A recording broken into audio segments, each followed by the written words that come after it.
வணக்கம். தலைப்புச் செய்திகள். கரூரில் கூட்ட நெரிசலில் சிக்கி 41 பேர் உயிரிழந்த சம்பவத்தில் சிபிஐ விசாரணை கோரிய மேல்முறையீட்டு மனு அக்டோபர் 10 விசாரணைக்கு எடுத்துக் கொள்ளப்படும் என உச்சநீதிமன்றம் ஒப்புதல் அளித்துள்ளது. நோய் எதிர்ப்பு சக்தி தொடர்பான கண்டுபிடிப்புகளுக்காக 3 விஞ்ஞானிகளுக்கு மருத்துவ நோபல் பரிசு அறிவிப்பு.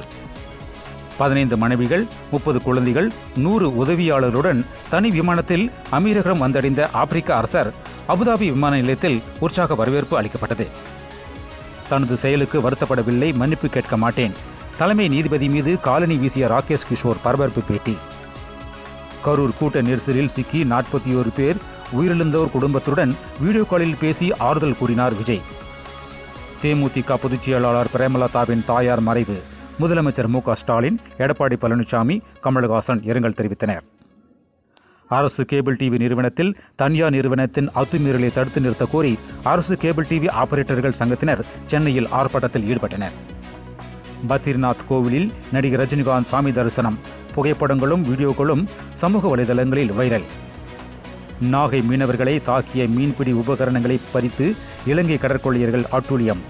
8 கொள்ளையர்கள் மீது கடலோர காவல் குழும போலீசார் வழக்கு பதிவு.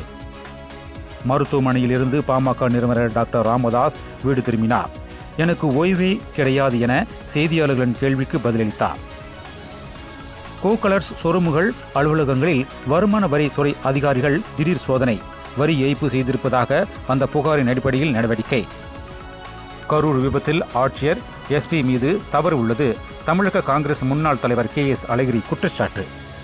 மேலும் விரிவான செய்திகளுக்கு அரசியல் ராஜ்யம் மின் இதழை படியுங்கள். நன்றி, வணக்கம்.